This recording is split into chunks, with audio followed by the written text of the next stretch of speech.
안녕하세요. 손해평가사 에센스입니다. 오늘은 이 영상이 이제 좀 유튜브에 업로드 될 때쯤이면 이제 1차 시험이 끝났을 시기인데 1차 시험 같은 경우에는 손해평가사 1차 시험 같은 경우에는 합격률이 매해 평균적으로 한 60%에서 한 70% 정도 돼요.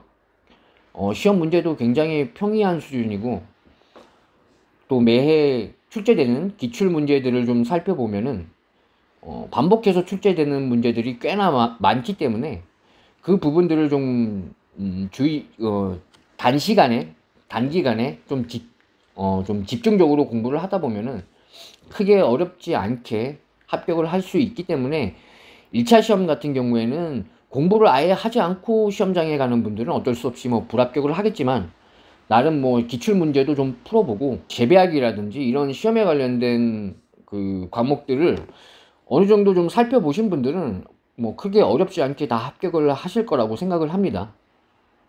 제가 지켜봤을 때 실제로 뭐 한 3, 4일 공부하고 합격하신 분들도 꽤 많았었거든요.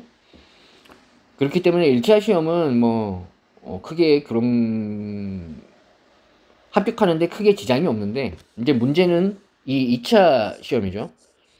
제가 이 2차 시험을 지금 영상으로 찍는 이유는 그 2차 시험의 합격률을 보고 여러분들이 겁내지 않았으면 하는 바람에서 찍는 거거든요. 이 합격률을 보시면은 솔직히 뭐 1회부터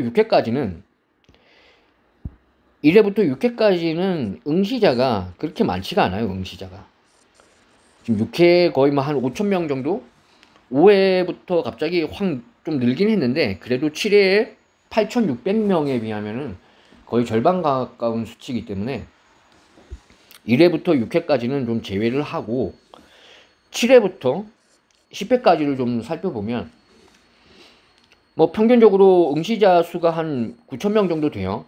9,000명 정도 되고, 합격자 수는 7회에 좀 많았어요. 7회에 2,200명 정도인데 8회, 9회에는 뭐 한 1,100, 1,300명 정도 되고, 10회 같은 경우에 이제 560명으로 갑자기 확 줄었는데, 이때는 아마 문제에 오류 같은 게 없었던 걸로 저는 알고 있어요. 뭐 복수 정답이나 전원 정답 처리 같은 게 없었기 때문에 합격률이 이렇게 떨어졌던 것 같고, 8회, 9회 같은 경우에는 뭐 전원 정답 뭐 이런 게 좀 있었던 걸로 알고 있어요. 그래서 뭐 합격률이 10%를 좀 넘었던 것 같고, 7회에는 좀 오류나 전원 정답이 굉장히 좀 많았다 이렇게 알고 있어요.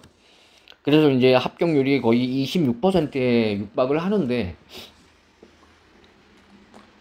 제가 말씀드리고 싶은 거는 이 합격률이라는 건 만약에 응시생 전원을 100%라고 봤을 때 공부를 그래도 나름 뭐 체계적으로 뭐 계산 문제는 어느 정도 풀 수가 있고, 암기도 뭐 완벽하진 않지만 뭐 한 60%, 60%뭐 이론서에 한 60% 정도는 뭐 암기를 한 상태로 시험장에 가는 비율은 한 30에서 한 35%밖에 안 돼요.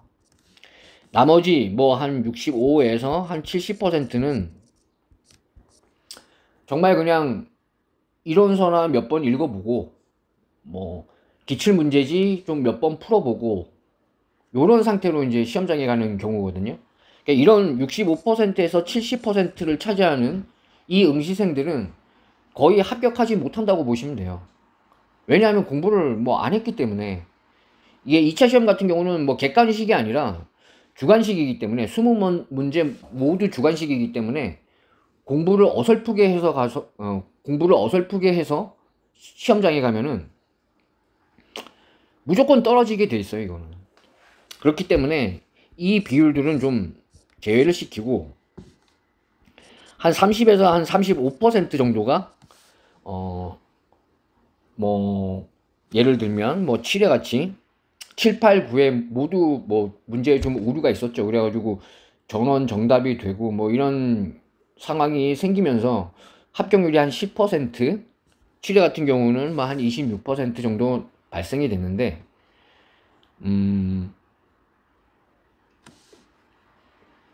실질적으로 이 30에서 35%의 비중을 차지하는 응시생들이 이 합격률 내에 포진을 하느냐, 포함이 되느냐, 아니면 낙오가 되느냐, 이 싸움이라고 보시면 돼요. 그러면 뭐 이 공부를 아예 안 하는 65에서 한 70% 비중을 차지하는 응시생들을 제외하면은 이 합격률보다는 실질적인 합격률이라는 그 개념이 굉장히 높아지겠죠. 굉장히 높아진다고 보시면 돼요. 제가 한 몇 년간 지켜봐온 결과 뭐 그 시험 준비를 하는 분들이 질문을 하거나 뭐 이런 걸 보면은 알 수가 있거든요. 아, 이분이 공부를 그래도 좀 했구나. 아니면 아, 이분은 아예 공부를 하지 않은 상태에서 시험을 보러 가는구나. 이런 거를 한 몇 해 지켜봤기 때문에 좀 알고 질문을 하는 분들은 뭐 한 10명 중에 한 3명, 4명 밖에 안 돼요. 나머지는 정말 체계도 잡히지 않은 상태에서 시험을 보러 가거든요. 그렇기 때문에 이 합격률을 보고 너무 뭐랄까 지레 겁먹지 마시고 어느 정도 체계를 좀 잡고, 체계 잡는 게 제가 지난 영상들에서 뭐 여러 차례 수차례 반복해서 말씀을 드렸지만 체계를 잡는 게 그렇게 어려운 수준이 아니에요, 이 시험이. 그렇기 때문에 조금만 노력을 하고 내가 좀 신경을 쓰면 충분히 체계를 잡고 시험장에 갈 수 있기 때문에 이 30에서 35%에 들기는 굉장히 쉽다. 어려운 수준이 아니다. 좀 이렇게 말씀을 드리고 싶고, 이 합격률이라는 건 크게 의미가 없다. 이렇게 생각하시면 될 것 같아요. 그리고 이 30에서 35% 중에 대략 한 5% 정도는 거의 뭐 한 100% 합격하는 사람들이라고 보면 돼요.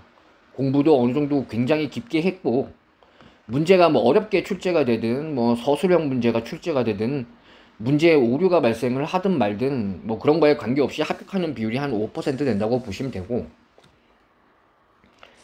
그러면은 뭐 보통 사람들은 시험장 어느 정도 공부를 하고 시험장에 가는 분들은 한 25에서 한 20에서 한 20% 정도, 25% 정도 되겠죠. 20에서 한 25% 정도 될 텐데, 실질적인 싸움은 여기서 이제 발생이 되는 거죠. 실질적인 싸움은 20에서 25%를 차지하는 이 응시생들이 과연 합격을 하느냐 아니면 불합격하느냐, 이 싸움이라고 보시면 돼요. 그러니까 이 인원들이 이 합격률에 합격하는 비율 안에 포함이 되느냐, 포함이 되지 못하느냐. 실질적인 싸움은 이제 이 싸움인데, 여기에 포함되기 위해서 이제 공부를 하는 거죠. 여기에 포함이 되기 위해서. 그러니까 여러분들이 이런 뭐 합격률을 보고 뭐 겁먹지 마시고, 아, 무슨 합격률이 뭐 무슨 10%야, 무슨 5.9%야, 뭐 이렇게 이 수치만, 단순한 수치만 보고 겁먹지 마시고, 실질적으로는 이 20에서 25%를 차지하는 그 응시생들 간의 싸움이기 때문에 여러분들이 체감하는 합격률, 이거보다 굉장히 높은 합격률이다, 이렇게 생각하시면 돼요. 여러분들도 뭐 어차피 손해평가사 자격증을 따기로 마음을 먹고 지금 본인 개인들의 좀 귀중한 시간들을 내서 공부를 하는 거잖아요. 그렇기 때문에 이왕이면 합격하는 게 좋죠. 합격을 해서 뭐 손해평가사의 전망이 어떻든 뭐 이런 거에는 뭐 이런 것도 솔직히 중요하긴 하지만, 지금 당장은 이왕 시작한 거 합격을 하는 것이 가장 중요하기 때문에 이왕 공부를 시작하신 거 좀 이런 이론서를 단순한 그런 암기 위주의 그런 공부보다는 이론서를 좀 체계적으로 말하고자 하는 바가 뭔지 이런 것들을 좀 체계를 잡는 위주로 2차 공부를 하시면은 충분히 이 20에서 25% 내에 포함이 될 수 있다. 이 20에서 25% 내에 포함이 되느냐 못 되느냐는 뭐 엄청나게 내가 공부를 뭐 노력해가지고 열심히 하고 뭐 이런 수준이 아니에요. 그냥 내가 이론서에 대한 체계가 잡혔느냐 잡히지 못했느냐, 이 차이거든요. 그렇기 때문에 공부를 단순하게 그냥 이론서 펼쳐가지고 뭐 첫 줄부터 막 암기하려는 그런 압박감을 가지고 하는 것보다는 일단 체계가 잡히고 거기에 대한 체계를 이해하기 시작하면은 자연스럽게 암기되는 내용들이 굉장히 많아요. 굉장히 많기 때문에 그렇게 자연스럽게 암기되는 내용을 제외시키고 나면은 실질적으로 내가 노력을 해가지고 암기해야 되는 부분은 그렇게 많지가 않다. 이게 2차 시험 같은 경우는 분량이 굉장히 작잖아요. 1과목, 2과목, 달랑 2과목인데 그냥 시험 출제 범위는 굉장히 좁다. 그러니까 공부량이 그만큼 적은 거죠. 그렇기 때문에 이거는 한번 따려고 마음먹었을 때 빨리 따는 게 좋아요. 오래 공부한다고 해가지고 뭐 합격할 확률이 높아지고 이런 시험은 아니에요. 어떤 분들은 이거 3개월 공부해가지고 합격하는 건 말도 안 된다라고 하시는데, 제가 지켜본 바로는 제가 경험했던 것도 있고 3개월 공부해서 충분히 합격할 수 있습니다. 그러니까 본인이 좀 공부 머리가 좋다 싶은 사람들은 1개월 공부하고도 합격하는 사람들도 봤고, 보통은 한 4, 5개월 정도 공부를 하면은 합격하는 사람들 굉장히 많이 봤거든요, 제가. 나이가 많아가지고 나는 공부를 불합격했네 하시는 분들도 있는데, 현장에 나가보면 손해평가사분들이 대부분이 50대, 60대 분이세요. 그러니까 솔직한 말로 나이는 솔직히 핑계고, 이제 본인이 얼마만큼 열의를 가지고 공부를 하느냐, 그리고 그 공부 방법이 제대로 되었느냐 아니면 잘못된 방법이냐, 이 차이인 거지, 시험 난이도는 결코 어려운 수준은 아니다. 예, 여러분들이 지금 이제 1차 시험 끝나고 2차 시험 준비를 막 하실 텐데, 진짜 제가 강조하고 또 강조하지만 일단 체계부터 잡으세요. 저가 펼쳐가지고 적정 표본 주수는 어떻게 구하고, 낙엽 인정 피해율은 어떻게 구하고, 육아 타박률은 어떻게 구하고, 이 구하는 방법은 어떻게 되어 있고, 낙엽을 인정하는 조건은 어떻게 되고, 이런 거를 공부 시작부터 암기하면 안 돼요. 이거는 공부 시작부터. 왜 그러냐면 이게 결국은 보험금을 구하는 문제거든요. 근데 이렇게 세부적으로 들어가가지고 첫 시작부터 세부적으로 들어가서 낙엽 인정 피해율은 어떻게 구하고, 공식 있잖아요. 단감 떫은감 해가지고, 또 육아 타박률은 어떻게 구하고, 나무 피해율은 어떻게 구하고, 이런 것들 위주로 공부를 하면서 그 공식만 이제 암기하다 보면은 연결이 안 돼요. 이게 체계가 안 잡혀요. 내가 이거 낙엽 인정 피해율은 구할 줄 아는데 이걸 도대체 왜 구하는지 이해를 못 하는 거예요. 그리고 그걸 실제로 이제 기출 문제나 연습 문제나 이렇게 좀 풀어보다 보면은 감수과실수에 적용을 해가지고 그 인정 피해율을 적용시켜가지고 감수과실수를 구해야 되는데, 인정 피해율은 구할 줄 알아. 구했어. 근데 감수과실수를 구하지 못하는 거예요. 그러니까 그런 상황이, 지금 이 영상을 보시는 분들은 에이 설마 그러겠어? 그래도, 그런데 막상 공부를 하면은 이런 분들이 굉장히 많아요. 이런 분들이 거의 한 65에서 한 70% 정도 돼요. 말도 안 된다고 생각하시는 분들도 있을 텐데, 제가 겪어본 바로는 그래요. 제가 겪어본 바로는 숲을 보지 못하고 나무만 계속 보다가 그 숲에서 길을 잃어가지고 나중에는 어떻게 해야 될지도 모르고 시험장에 가는 거예요. 그런 분들이 한 65에서 한 70% 정도 되기 때문에, 지금 이 영상을 보시는 분들은 이 합격률, 의미 없는 합격률 가지고 겁먹지 마시고, 어느 정도 체계만 잡혀 있으면은 충분히 30에서 35% 내에 포함이 돼요. 포함이 되기 때문에, 또 이 출제 오류가 발생해 가지고 전원 정답 아니면 복수 정답 이런 사례들이 좀 발생하기 시작하면은 충분하게 합격까지 할 수 있다. 충분하게 완벽하게 공부를 하지 않아도 충분히 합격할 확률이 높다. 좀 이 말씀을 드리고 싶고,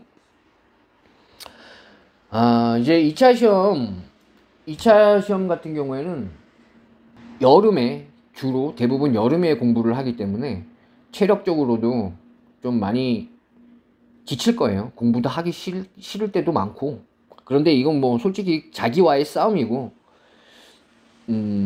제가 첫 영상 공부 효율적인 공부 방법 해가지고 뻔한 소리를 좀 영상에 담기는 했었는데 이게 그냥 뻔한 거예요, 솔직히. 다 뻔한 내용이고 어떻게 공부를 해야지 합격하는지는 여러분들도 많이 다들 아실 거예요. 다들 아시는데 아까 제가 말씀드린 대로 이 체계부터 잡고 디테일로 들어가야지 이게 전체적으로 이해가 돼서 금방 쉽게 습득이 되는데, 처음부터 이제 세부적으로 들어가서 공부를 하다 보면은 진도 나가는 것도 더디고 이게 왜 이렇게 되는지 이해도 안 가고, 그러니까 좀 넓은 시점에서 큰 체계를 바라보고 공부를 해야 되는데 그냥 숲에 들어가 가지고 흙만 파고 있는 거예요. 그냥 나무 뿌리 캐려고 흙만 파고 있는 거예요. 세부적으로 공부를 먼저 시작하다 보면 이제 그런 상황이 발생이 되는 거예요. 제가 그런 분들을 굉장히 많이 봤기 때문에 좀 이렇게 영상으로 좀 남기는 거고요.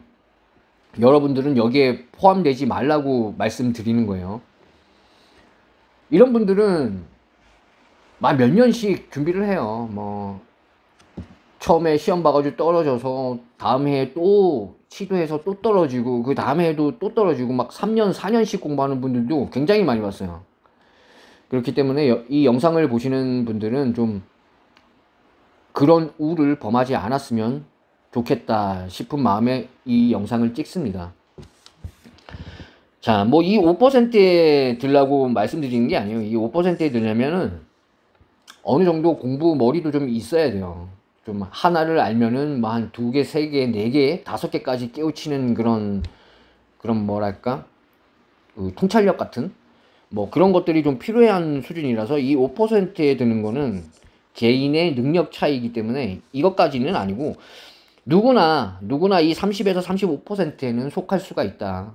그렇기 때문에 좀 큰 체계부터 좀 이해를 하고 그 체계를 잡고 디테일한 부분을 들어가 가지고 공부를 하는 게 효과적이다. 좀 이 말씀을 좀 드리고 싶고 11회에는 좀 더, 작년에 지금 굉장히 합격자 수가 적었어요. 그렇기 때문에 11회에는 좀 다시 1000명 이상대의 합격자가 좀 나왔으면 좋겠고, 합격률 1000명 이상 나오려면 합격률도 한 12, 13% 정도는 나와야겠죠. 그러니까 여러분들도 충분히 뭐 처음에 이제 2차 공부 시작하다 보면은 뭐 양이 적다고는 하나 첫 페이지 넘기면서 이제 보다 보면은 당사자 입장에서는 양이 적은 거는 아니거든요. 그렇기 때문에 처음에 너무 조급해 하지 마시고 좀 여유를 가지면서 큰 체계를 잡고 나면은 진도 나가는 것이 굉장히 빠르기 때문에 지레 겁먹지 마시고 끝까지 완주, 내 루틴을 잡고 내 하루의 루틴을 잡고 그게 시험 당일까지 쌓이다 보면은 나중에는 굉장히 큰 영향으로 다가옵니다. 그렇기 때문에 이 합격률을 보고 뭐 2차 시험 어려워요. 뭐 2차 시험 나는 뭐 합격할 수 있을까? 뭐 공부하면서 불안해 하지 마시라고 이 영상을 찍는 거고, 여러분들은 부디 11회 손해평가사 2차 시험에 최종적으로 합격을 해서 현장에서 뵙기를 기대하겠습니다. 자, 오늘도 시청해 주셔서 감사드리고 저는 다음 영상 가축 돼지부터 또 영상을 만들어 보도록 하겠습니다. 예, 감사합니다.